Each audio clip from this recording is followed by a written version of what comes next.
2x4 with a nail sticking out, and the mark I have here, it's a nice slice, mark on my hand. There is the slice, there's the 2x4 that hit. It's, of course, after 50 years, it's somewhat covered up, but it's very easily seen right here. What was that capo's reason for hitting you? I was in a way. Why does a bear climb a mountain? Because it's there. There was no reasons.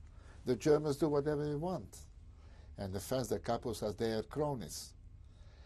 And we were working in this mountainous area or hilly area, and we were doing the beton or cement work. The cement works sometimes was relatively easy because we're standing at a certain level and this was dug up deep, you just shove it in, and that was okay. But most of the time we had to shovel by shovel put it on a higher elevation, which was very difficult. And of course it's the foremen who are Germans, not prisoners, but German volunteers who came to the Germans to work for them. They were standing there and they'd hit you and kill you at will. There's no emphasis why you do it. The only thing is, if 500 people came back at night, 500 had to go back to the camp where there was 30 or 40 were carried by 4 other people. That doesn't mean anything. 500 is 500. And every 5 of us had to link arms so easier from count, 5, 10, 15, etc. But many, many times we took back the dead bodies with us. Your friends or your cousins, whoever. Do you remember the name of the capo who hit you? Oh, no. No. I don't even know if I saw him again. I passed by, I was in a work, probably didn't like the way I look, I wasn't working fast enough for him, wham, and that's it. Probably was not even from my unit. What time did you have to wake up to go to work? Well, the work was in 3 shifts, 8 to 4, 4 to midnight, midnight to 8. Shift changing every 2 weeks. Consequently, every second Sunday was free. Now, if you work to go to the 8 o'clock shift, you had to get up 6 o'clock, prepare, and have your black coffee, if you got it, and then have to go to the train station or the truck station to transport you to the workplace, which took all in all about 2 hours. 8 o'clock, we started to work. This goes on till about 12. Then you get your bowl of water and milk with a few potatoes in it, and back to 4. 4 o'clock was what they call fire up, end of work. And as we march up to our station, where to be picked up to be returned in camp, the other group is already automatically taking the shift. And this went on day and night, day and night. In June 45, the Allied bombed the place. That time my group was out on a work. What they heard about is a big army station pretty close to the camp, and they were to bomb that. Not one bomb fell on the camp. Next to it, they fell a couple of bombs. That time, at 3 or 4 days, I'm sorry, I made a mistake. The bomb fell on the camp too, and several of them were killed from our prisoners, from our friends and brothers. 3 or 4 days for a siesta, because I had to make a room. I had to take names, all those who died. Now, the Germans are very meticulous in these things. Every name, every date is there. Who killed, who was killed, who survived, etc. Every one of them was there.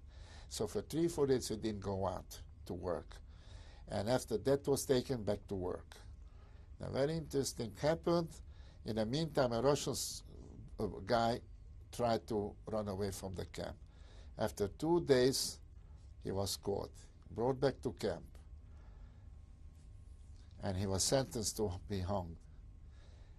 On July 21st, now the reason I remember the date so exactly, that would have been my sister's birthday. Here, the whole camp to come outside and a certain place in a circle that everybody could see this particular spot, the Russian brought in and was hanged right in the middle, in front of every one of us. He was a brave soldier. He didn't ask for his life. He didn't ask for forgiveness. He just went out the side of maybe put his very proud in the nose, and the chair was kicked out of him, and that was the end of him. This was July 21.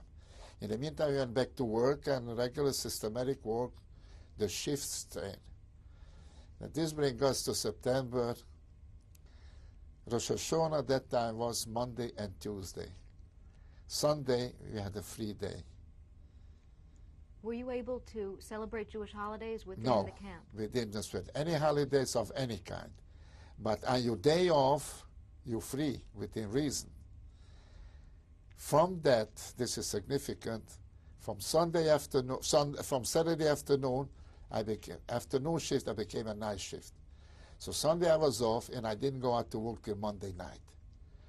There was an assemblance in one of the barracks, where a few of the well-versed people know most of the prayers by heart, and he said that out loud, and we said after him every word. How did you know what the date was? How did you know that it was the holiday? We had some people who meticulously kept up. You know when it's Shabbos, because even those who smoke during the week on Shabbat, they don't smoke. And we know when the Shoshana was. So that Sunday night, we prayed, we davened, and there were people there who were already, they left the Jewish faith, they were converted, but of course they didn't mean anything to the Germans. And next to me stood two guys who were converted, technically speaking, non-Jews, and I came in and they cried when everybody else cried. They cried so much at the davening, at the services. That night, we went to sleep. Next morning, we couldn't make too much of a celebration, so-called, because some of them went out to work already. Some the early shift, mid shift. We, the night shift, were still there. So happens that Monday afternoon we davened again. We prayed again. Then Monday night we went out to work. Next week was Yom Kippur. Now, being a night shift, Kol Nidre, we asked the fellow who is giving out the rations to give us earlier. He gave us our bread. If you eat your bread or not, it's your business. You don't, it's none of that. So we had our bread in our shirt, and we went to work. No, I'm sorry. We ate it early, before the nightfall. So we went to work, and Kol Nidre night, we worked all night long, and we fasted Kol Nidre. Next day, being a night shift, we came back, and a few people, of course, those who didn't work at night shift, we were in a camp, and there was one rabbi, I forgot his name, I forgot who he was. He knew most of the praying by heart, and he wrote it with a plain pencil on plain, ordinary paper. When he got the paper, the cement sacks that came in with the cement that he worked on it, the paper was saved and given to him. This paper went from hand to hand, after sleeping a few hours, went to hand, and you say the most important part of the prayers. I didn't get the prayer till well in the afternoon, almost time to go on. I said what I could, and I gave it to the next one, and that was the celebration of Yom Kippur. We never had official Jewish holiday. We never celebrated. We know. We know even when Hanukkah was. This fellow, a couple of guys who kept it. We had among us who were rabbis, who were shochtim, ritual slaughterers, and were teachers, and they kept, and they knew, and they had. But basically, that was it. Now this went out all year long. How did you keep going when there was no end in sight? Defiance. I'm going to show this. I'm going to make it. Of course, many people had the same thing, but not everybody made it. I was a very, very husky, strong kid physically. And I just made it. And I always said to myself, I'm going to survive this. Adolf, you're not going to catch me. And I went, even though when I got hurt with that thing, and when I had this open wound, there was a hospital, so-called hospital, which called Revere, Now, the common knowledge of the camp was, don't go into the rear. There's only one way in, there's no way out. I went in there, I met a doctor, a Hungarian doctor. The best he can do for me is give a little dermatol. This is something like disinfecting. It's like a peroxide or something. That's all he can do. And miraculously enough, had a small sheet of rag that tied it down. So for a while, I was just babying my left arm. But this time, my brother and I were in different work units. So my younger brother was taking care of this. I told to my friends, he says, watch out for my brother, has a weak hand and then has a weak foot, etc. Now the friends we were together with, it was ex-schoolmates, ex-yeshiva friends, more or less. We are the strangers too.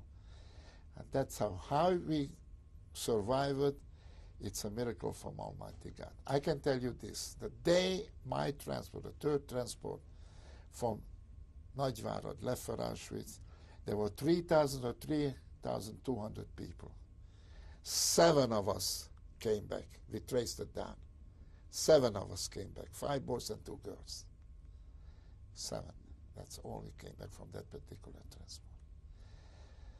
Now, I said before, we get bread ration in the morning most of the time. The bread came from a certain factory not far from Vienna. Milk from Vienna, it's about 80, 100 kilometers, which is what, 50, 60 miles. They brought in a bread every day. And on March, the bread factory was bombed. We didn't get bread. Instead, we got every day 1 medium-sized boiled potato, along with a bowl of soup, so-called soup. And I think even the good Lord wanted to play a joke on us. The first fresh bread shipment came in first Passover night. First Passover came the first bread shipment. The question is, would you eat it? I ate it. I ate it. There was some, very few, maybe a 3 that I remember, 2 or 3 I remember, who traded his bread for the potato. But there were no potatoes. So this was a tragicomic situation. The first bread shipment comes in the first Passover night, Pesach night. Now so we were still going out to work every morning, and a little bit the capos or the foremen heard already rumors. They got acquainted with the German crew, and they got certain rumors that the war is ending.